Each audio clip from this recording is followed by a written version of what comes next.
Gracias al comité organizador por su invitación y gracias a todos nuestros compañeros por participar y estar presentes el día de hoy. Voy a hablarles un poco acerca de un tema de la revolución tecnológica que estamos hablando, lo que estamos viviendo de la industria 4.0 y es de inteligencia artificial en nuestra rama, que es cuidado intensivo. Mi conflicto de intereses con el grupo Da Vinci de Biomedical Service.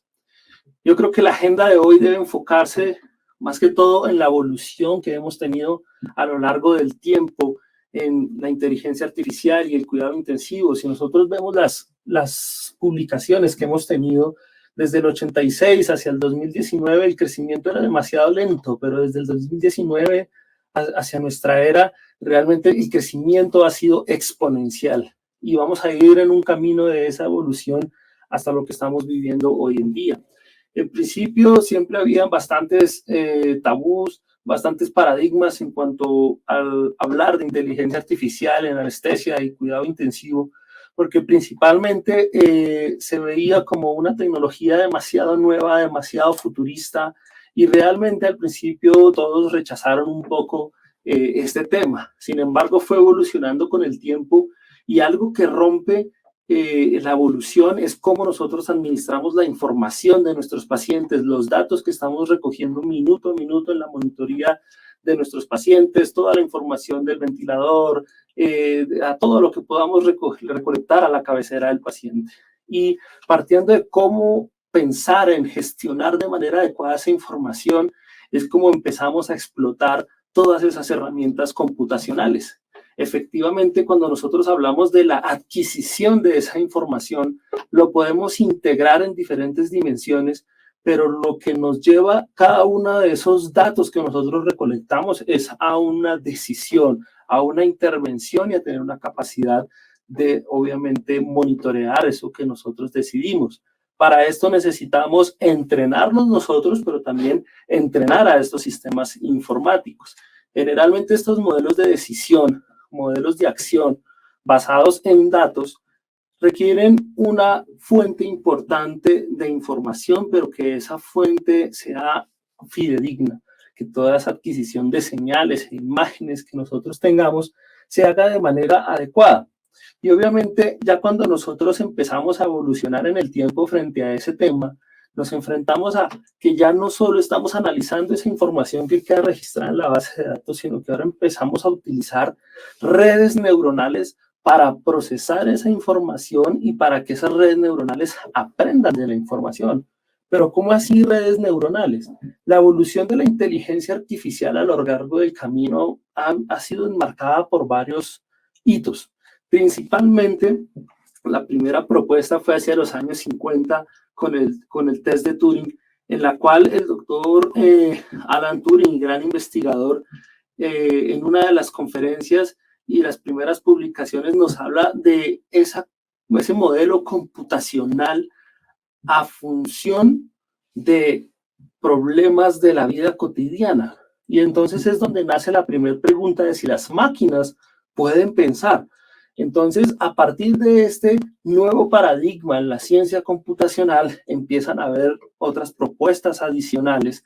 Y hacia el año 1956, en Dartmouth, en la conferencia John McCarthy con Marvin y Klaus Shannon, empiezan a proponer realmente lo que es el proyecto de la inteligencia artificial. ¿Y en qué se basa este proyecto? Básicamente en cómo esta ciencia de las máquinas que queremos que sean inteligentes, las podemos programar para que eso que nosotros hablamos de inteligencia sea aplicado. Pero en sí, entonces, ¿qué es la inteligencia artificial? La inteligencia artificial es una rama de las ciencias de la computación aplicada. Las ciencias de la computación aplicada buscan resolver problemas del mundo real. Dentro de ellas tenemos la inteligencia artificial, arquitectura de computadoras, cómputo científico, redes de computadoras, entre otras. Entonces, esa inteligencia artificial no es más que la simulación de la inteligencia natural que las máquinas pueden replicar. Es decir, son sistemas bioinspirados, son sistemas inspirados en nosotros mismos. Efectivamente, cuando nosotros hablamos de inteligencia artificial, es un mundo demasiado grande que ha evolucionado con el tiempo. En un principio, las primeras investigaciones de inteligencia artificial nos hablaban de la inteligencia computacional, que se basaba en modelos de lógica difusa, modelos de redes neuronales, modelos de computación evolutiva, como hablábamos entre los 80s y el principio de los 90s. Sin embargo, después nacieron varias propuestas de cómo, a partir de esa información, usando inteligencia computacional, pueden aprender estos algoritmos. Y es ahí donde nace el aprendizaje automático, o lo que nosotros conocemos o ustedes van a ver como machine learning. Efectivamente, utiliza redes neuronales, pero hay otros modelos como máquinas de soporte vectorial, bosques aleatorios, modelos de Markov, diferentes modelos que buscan que este aprendizaje automático evolucione. Posteriormente a ello, si nosotros tenemos el uso de nuestra inteligencia computacional, además de esta inteligencia computacional, puede tener la capacidad de aprender. Nosotros podemos llevarla a un modelo de aprendizaje profundo para que no solo aprenda a partir de los datos, sino también nos proponga a partir de esos datos. Y eso es lo que nosotros conocemos como el deep learning, ese aprendizaje profundo de los modelos de inteligencia artificial. Muchas veces la gente tiende a confundir un poco de robótica con inteligencia artificial. Efectivamente, van de la mano porque es una evolución paralela de la ingeniería mecánica, biomédica y computacional, porque es que los robots pues también necesitan un modelo de inteligencia artificial y de aprendizaje profundo. Es por eso que se ancla bastante bien los términos. Entonces, continuemos nuestro camino en cuidado intensivo. Cuando se empezaron a usar las redes neuronales en cuidado intensivo, empezaron a revolucionar el procesamiento de los datos y el aprendizaje.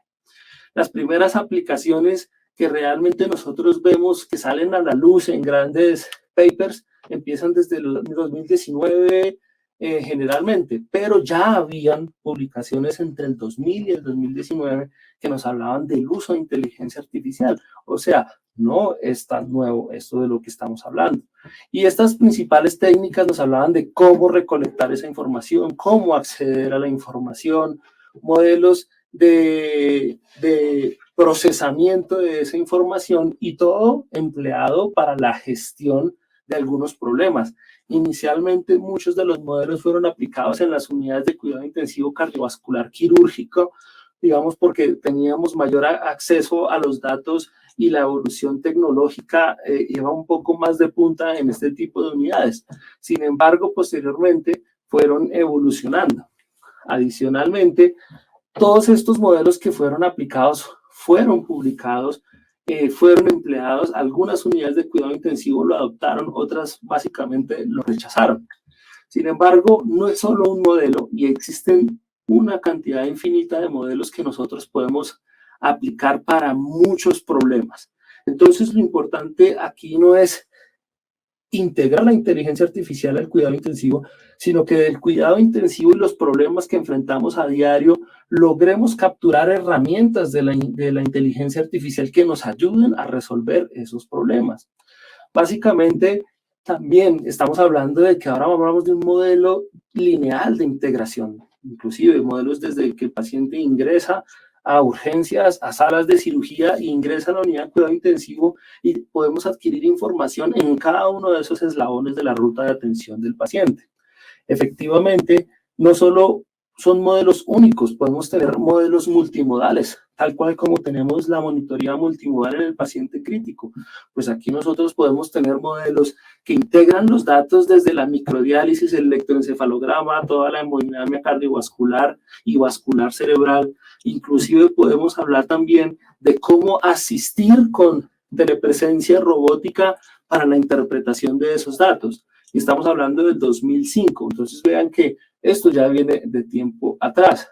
Adicionalmente, tenemos otros tipos de herramientas que generalmente son las que vemos día a día de cómo podemos optimizar la monitoría hemodinámica a la cabecera del paciente, obtener los datos. Y es que muchas veces la gente y hemos sido también, digamos, víctimas de ellos, que es que falsas alarmas del sistema de monitoreo, realmente es que este sistema no funciona bien. Lo que busca aplicar la inteligencia artificial, estos algoritmos en la monitoría, es reducir precisamente eso, reducir las falsas alarmas, identificar adecuadamente los tiempos de actuación frente a esas alarmas, de identificación y también claramente de aviso remoto, Si nosotros nos basamos en estadística, como es la mayoría de nuestros modelos y de nuestros protocolos, siempre hablamos mucho del uso de la regresión lineal, del análisis bioestadístico, y es que básicamente las redes neuronales emplean también estas herramientas. Pero lo mejor aún es que estas redes neuronales no son inferiores a los modelos de regresión lineal y adicionalmente en algunos aspectos fundamentales, especialmente en modelos predictivos, tienden a superar estos modelos de regresión lineal.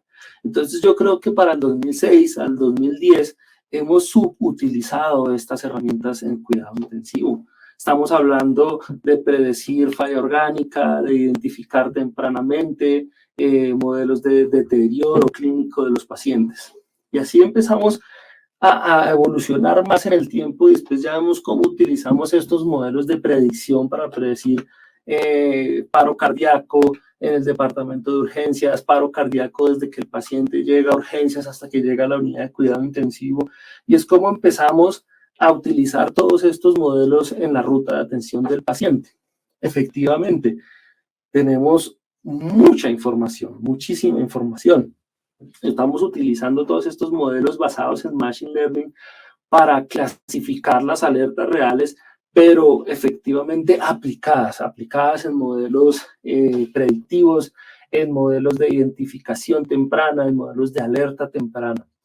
Y adicionalmente tenemos otras aplicaciones, especialmente en modelos de predicción de mortalidad, de predicción de complicaciones. Y es curioso porque un gran grueso de las publicaciones generalmente no está en los papers que nosotros leemos con mayor frecuencia. Es decir, si se publican 10 papers de inteligencia artificial en cuidado intensivo, solo 1 o 2 están en el critical care o en el intensive care. Entonces empezamos a tener a veces problemas porque no estamos consultando y no estamos ampliando ese horizonte de búsquedas. Ya estamos hablando de identificación automatizada en radiografías, en los reportes en los pacientes en cuidado intensivo. Tienen que nosotros pasamos la ronda, vemos todas las imágenes en los pacientes o digamos que en el orden en que cada uno lo aplique, pues qué más que tuviésemos herramientas que nos facilitaran ese trabajo.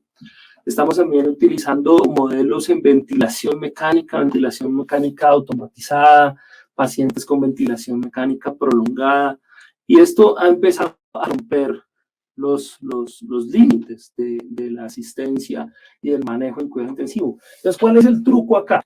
El truco básicamente es que la inteligencia artificial ya está inmersa en los planes de proyección tecnológica de las instituciones, especialmente unidades de cuidado intensivo con una capacidad instalada muy importante.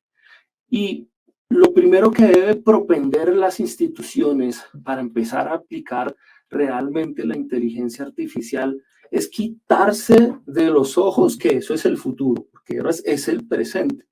Y otra cosa que debe gestionarse muy bien es el adecuado manejo de la información, la recolección de la información, la administración de la información.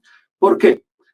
Porque la inteligencia artificial en cuidado intensivo tiene un proceso y debe ser, digamos que hecho de manera adecuada para que cuando nosotros veamos la aplicación y la producción de todos estos modelos a la vida diaria no entre en contravía, vaya al son de la evolución, de la madurez de la industria 4.0.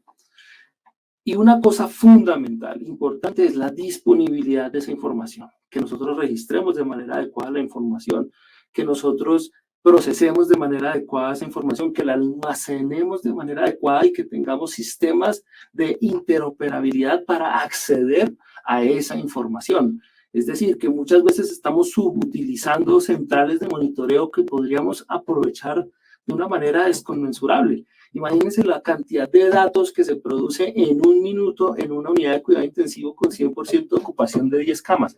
Es una infinidad de datos. Si nosotros los administramos de manera adecuada, seguramente vamos a poder desarrollar cualquier modelo de inteligencia artificial aplicado a nuestros problemas en ese momento. Y es que las mayores publicaciones, especialmente más del 30%, hablan de predicción de mortalidad, estratificación de riesgo, aplicaciones a sepsis, shock séptico, modelos de predicción de eventos hemodinámicos, falla renal, readmisión, administración de recursos. O sea, estamos avanzando de manera exponencial en esto. Entonces, ahora nos encontramos acá en este punto en el cual debemos dar el siguiente paso para avanzar en la maduración de la inteligencia artificial de cuidado intensivo. Y es el tiempo, es nuestro momento, y por eso los invito a avanzar en este tema, a querer romper las cosas que hacíamos antes y avanzar. Adicionalmente, también es necesario reconocer que se necesitan varias fases. Y la primera fase es tener la idea. Y en esa idea debemos madurarla, debemos reconocer qué información tenemos, qué ayuda necesitamos, cómo percibe nuestro grupo de trabajo el hecho de aplicar modelos de inteligencia artificial, identificar cuáles son los problemas que hay en nuestra unidad para así nosotros buscar el mejor modelo que ayude a optimizar eso. Recientemente hubo una publicación de cómo perdíamos el 21%, oíganse bien, el 21% del tiempo en un turno del intensivista se pierde en cosas administrativas, en cosas logísticas, y ese 21% lo podríamos aprovechar para otras cosas. Entonces es importante hacer esa prueba diagnóstica. Después de eso, identificando esos problemas, debemos planear un modelo de educación, porque si bien es conocimiento de pocos, hay varios niveles, hay gente que ni siquiera ha escuchado de este tema o hay gente que no le interesa. Entonces debemos ampliar este modelo de educación para hacer partícipes a todos en la evolución tecnológica y después de así empezar a proponer modelos, empezar a proponer soluciones, verlas aplicadas, hacer estudios clínicos y convertirlos en una unidad de cuidado intensivo que aplique de manera adecuada y óptima la inteligencia artificial. Dentro de eso nace investigación a dos manos, transformación de nuestros modelos de atención, mejoramiento y optimización de los recursos en la unidad de cuidado intensivo. Entonces, esta evolución que tenemos que empezar a dar es ahora. Y debemos empezar en las aulas, debemos empezar en la educación del pregrado, del ingeniero médico, del médico ingeniero, porque ya existe la posibilidad de paralelamente estudiar dos carreras, ya existe la posibilidad de que se gradúe de medicina, haga ingeniería, o el ingeniero que quiera hacer medicina. Hay que empezar a evolucionar en ese tema. Y es como ya estamos empezando a tener centros de investigación. Este es nuestro grupo de semillero de investigación de la Universidad del Rosario. Tenemos doctores, ingenieros eléctricos, ingenieros de sistemas, todos expertos en inteligencia artificial, estudiantes de pregrado de ingeniería biomédica, de medicina, y esta integración del equipo es fundamental. Entonces, los invito porque la educación es el pasaporte hacia este futuro que es nuestro presente ahora, y cada mañana vas a pertenecer a esas personas que se empiezan a preparar para el día de hoy. Muchas gracias a todos por su atención.